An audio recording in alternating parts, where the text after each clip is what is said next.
Can you tell us a little bit about the school buildings and how they came to be? Okay, that's another good question. So I did mention before that from the 1,750 square foot, we got it improved to 19,000 square foot for the land.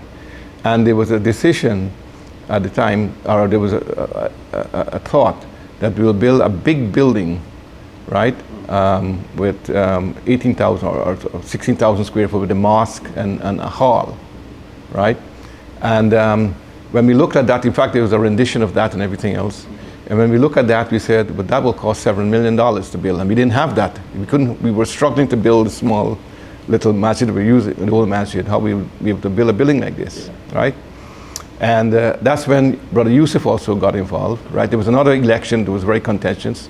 And that was the same time also, that was one of the contention of that election when Dr. Khan came on board. That was one of the contentions. And we won that, and Brother Yusuf became involved. And so we look back to our plot notation, and Brother Yusuf and Brother Salah got involved with this. And we decided that we will approach the future of it in a modular basis. We'll build an elementary school building, the administration building, the high school building, the hall, and then the masjid. And that's why we decided to do it on a modular basis that we can afford over the years building these buildings. And that's how it came about. So then we went and started the elementary school building, right?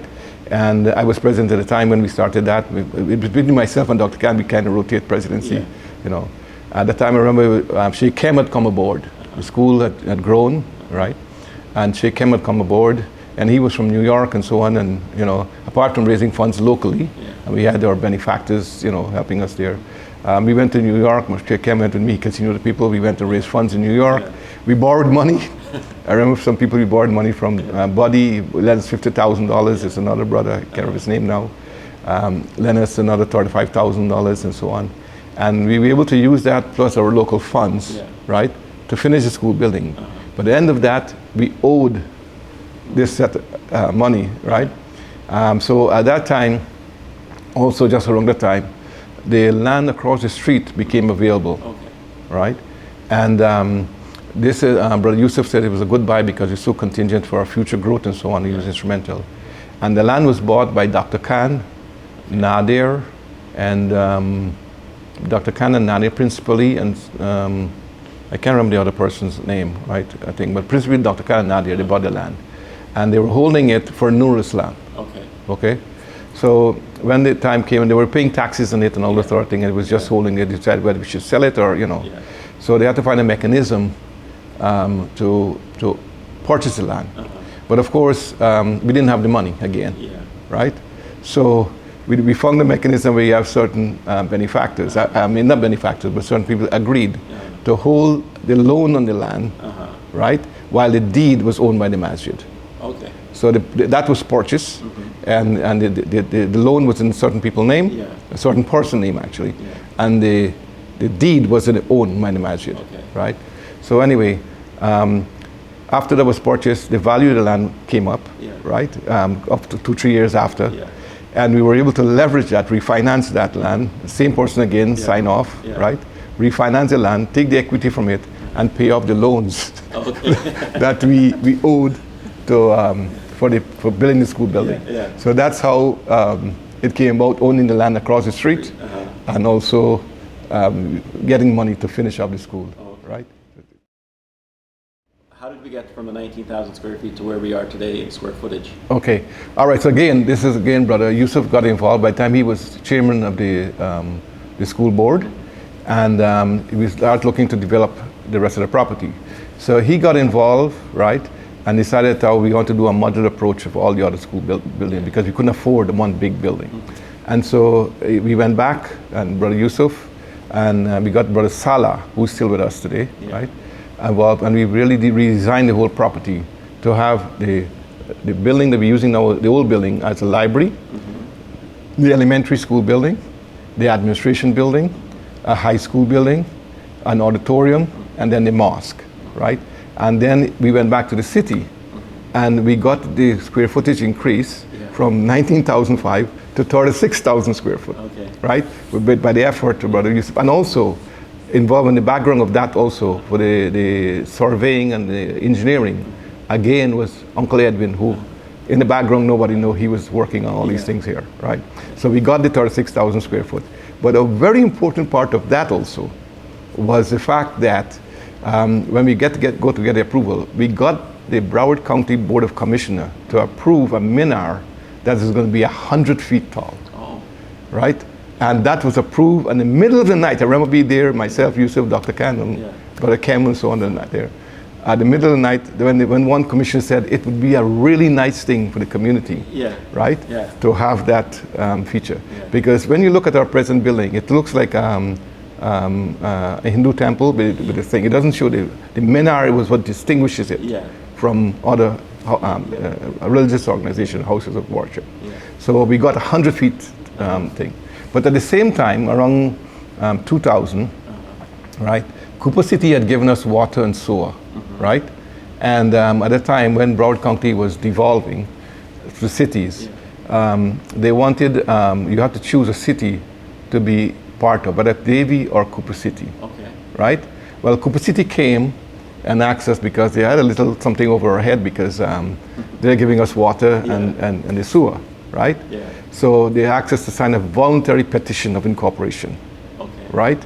And I was president at the time, and I remember signing that petition, but there was one item I scratched out, and we attached a letter that Brother Yusuf and so on had helped design, okay? And they say that how we had over the years worked with Broward County, they gave us a lot of approvals and so on, and that ours joining you, we hope that this would not be detrimental to us, and that we signing you, that you will absorb all the benefits that we had under Broward County. And today we'll talk about the new school, new mosque building and so on, where that I feel they have a legal obligation to honor that, but that's another story when we come to the mosque building that we are designing right now, you know. So that was something that that was evolved. We went into Cooper City, but I think they're contractually obligated to approve our minaret, what we're asking for.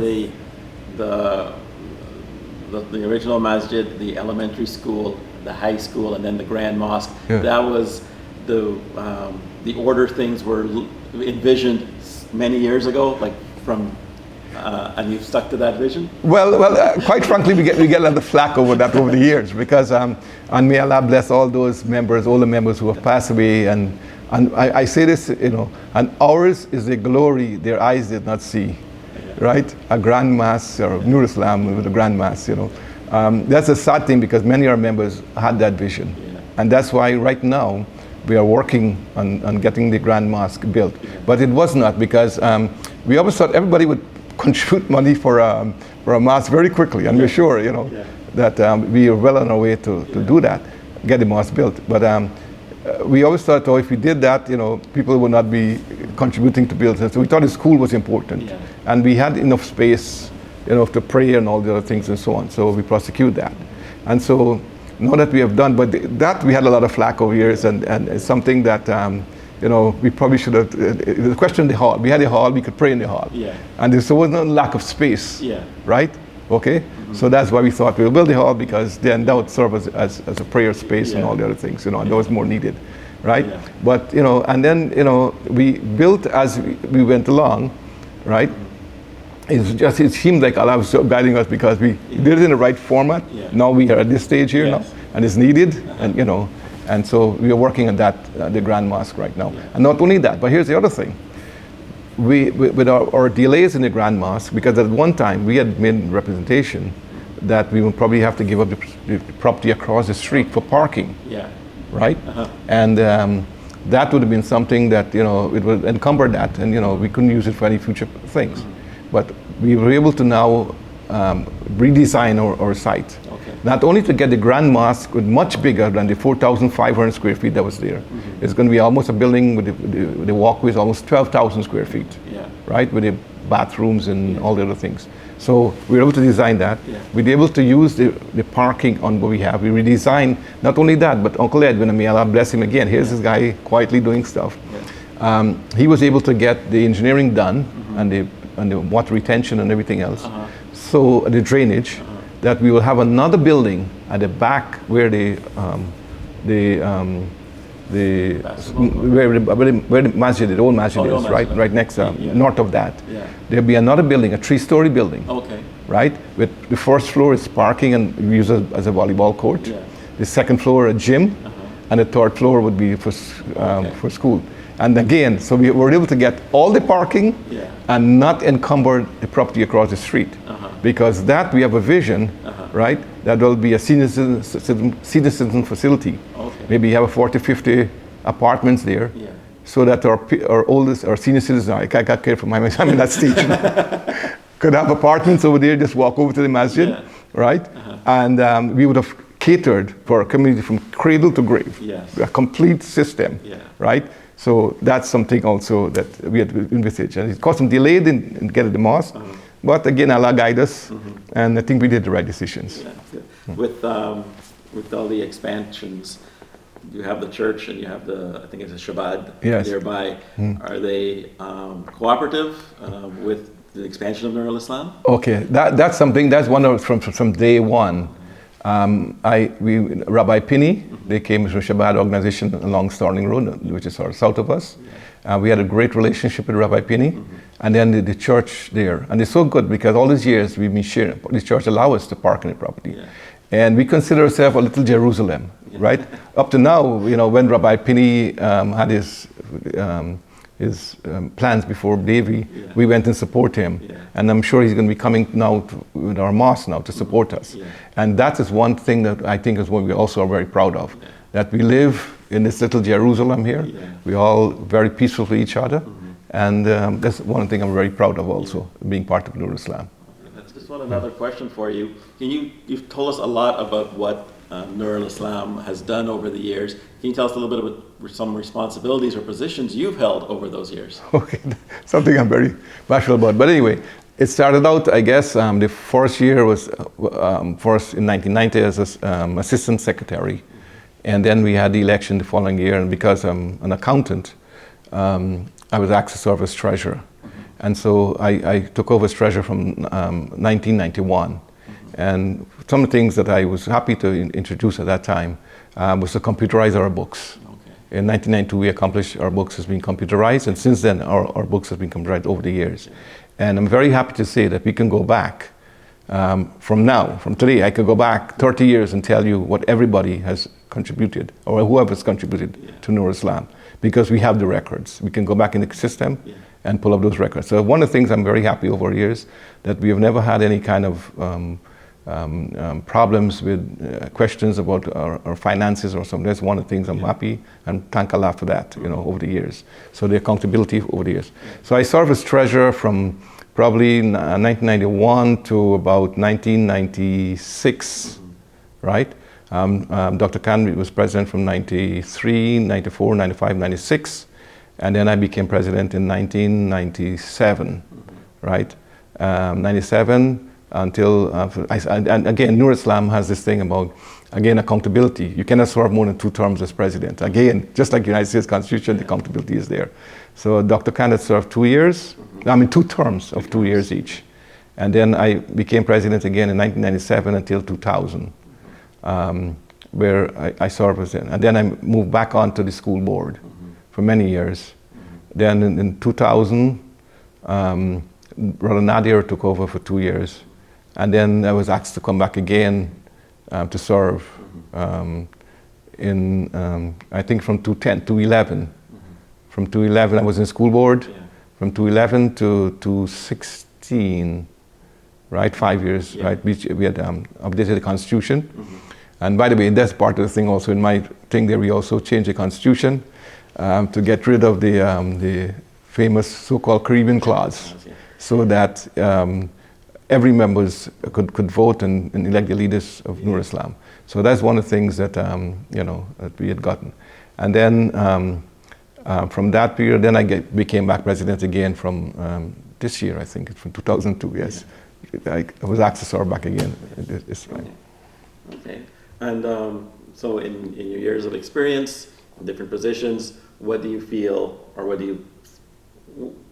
you feel makes Nur Ul Islam special and unique in South Florida? Okay, I think that's a good question. I like that question because, there's certain things about Nur Islam that the founding members and all those who are involved with us hold very dearly. We don't care about positions, we don't care about something, but there's certain principles that we value. And the value of one of it is accountability, right? That everybody's accountable. We don't have a grand ayatollah or a grand president or a grand chairman. If you look at Nur Islam, we don't have no special parking for a president, for an imam, for chairman of the board of trustees, because we serve. That's how we feel. That's something very special about us, right? We are just ordinary people. We are accountable. You can accost us, you can use us, and we get it all the time, you know. So that's one thing, special thing. We have this session of accountability. People don't like the elections and said it can be very, disruptive and so on. But we have that special thing, you know. The Constitution, the checks and balances there, you know, that we have that there. We are open. Anybody could come and question us on anything, right? And we do have that, you know. We wish that we could be done more with more decorum, but it happens. Some other things also, for example, we recognize, and of course, many of us came from Guyana. And we learned from our history. In Guyana, in the old days, in the Caribbean and Trinidad and different places, I think our ancestors came to the West. And when they came, there were people from, at that time was India. India was no Pakistan or Bangladesh. There were Punjabis, there were Bengalis, there were Hindus, there were people from all different states in India, different languages and so on. But they came together and formed a society, right? And it's the same thing, we are blessed again, this is history repeating itself, that we came to America here now, and we have a repeat of what we experienced, or our ancestors have experienced in Guyana, that we have people from Pakistan now, Bangladesh, India, the Middle East, same sort of people that we experienced in Guyana and Trinidad is here again. And so we are most welcoming to all those other communities, and we're looking to build and then get them involved in part of Nur Islam, so that we can become culturally. And one of the things I do personally feel is that as Muslims in America, we have to evolve our Muslim American culture. I'm very conscious about that, and I'm very always looking to see how we can get people from different communities to come together, because when we come together, we will evolve and be able to contribute to the wider society by showing the Muslim American culture. We need to and we as leaders, again, this is another thing. People feel that we should leave it, let it evolve. But I believe as leaders, we have a right or have a responsibility to help to channel it in the right way. Don't leave it to let the kids go do their own thing and so on. But we have an opportunity to channel the Muslim American culture in a particular way for what is right and what is Islamic and so on. But we have to take an active role. Because if a society without culture is nothing, they will disappear. And I think that cultures are not, apart from not mixing up religion and so on, but we need to have a Muslim American culture. We are no longer, or the way we eat, the way we dress, a lot of things are going to change. But we would be able to control that of those things, and the way we behave and how we interact with our community. So I think that's another thing that we as leaders in Nur Islam and so on, we are very cognizant of the wider culture, and we need to make that evolve better. And that's one of the things I have to commend Nur Ul Islam on is, this year you started not started, but after COVID, you've started back the Sunday brunches and the family nights with celebrating the different cultures. So that's something I must commend Nur Ul Islam on doing. But that's historically something, because we always had the breakfast programming from the early days. Those pioneers had the breakfast program. But I'm looking for we're looking for opportunities. How do we get people to come to the masjid, right? And we're looking to see that's part, because in the old days we didn't have a hall. We used to go to Polish American Hall and so on. But today we have the hall. So how do our conscious, we use the facilities 5 days a week. Alhamdulillah, we have almost 500 children in the school system now. They read their Zohar and this Asr, that's being read by almost over 500 people. Are reading that in Nur Islam. So you can see that the property is being used. Now our goal is how do we get a larger community involved? And we have to get programs so we can bring up people. Yes, we'll have lectures and stuff like that. But we also have to make people come out. And our biggest challenge that we have is, again, getting the youths involved. And that's why we're hoping to have a gym. We're hoping to have all these things that they can come. And they come, and then you see, when people, it's habits. Once they come, they read the masjid, they read the namaz, and so on. That's the sort of thing that, inshallah, we want to see in the future.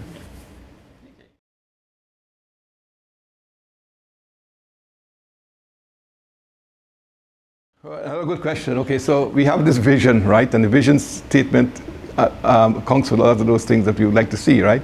Of course, the biggest thing on the agenda now is the Grand Mosque, right? And that's something that will take us for the next couple of years working on that.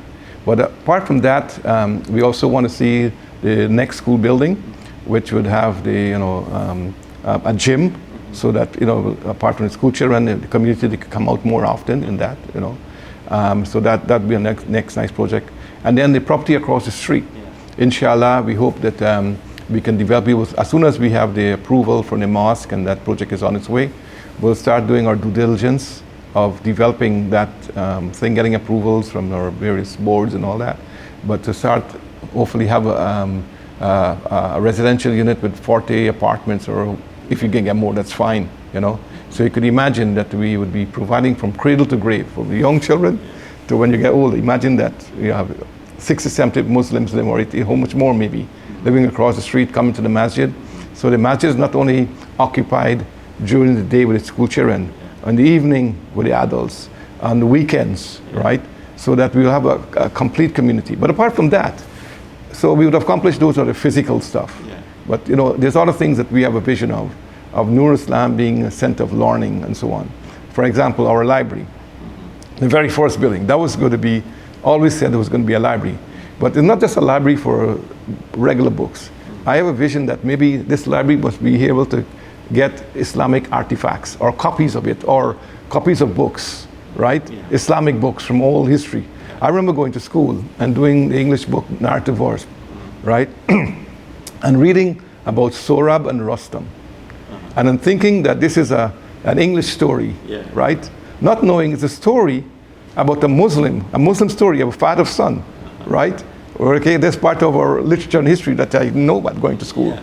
And there's so much more history of Muslims that we can be proud about, in medicine and science and all these other things, right? I mean, getting it now from Google and so on. Yeah. But you could imagine that having our library, when artifacts and historical books like this is translated, it wouldn't be originals, but be translations and so on, that our kids could get this identity, that this is a society and the moral that Muslims are, and this is where we want to be, So that's another thing that I hope that the library will become a repository of things like this, and also that we will then have our scholars now, right, coming out of our institution, right, and would go on to bigger, better things and be able to do dawah, not only in America, but around the world and so on. So those are the other things. Once we finish buildings now, what else do you do?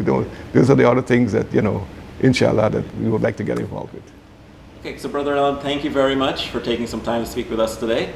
And inshallah, we'll have a very successful tenure as president of Nur Ul Islam this time around. Okay. And we thank you again very much for taking the time. Thank you so much for being with us, and I do looking forward that one thing I did miss is saying that I hope we establish a professional office so that we can better serve our community. Thank you very much. Assalamu alaikum. Welcome.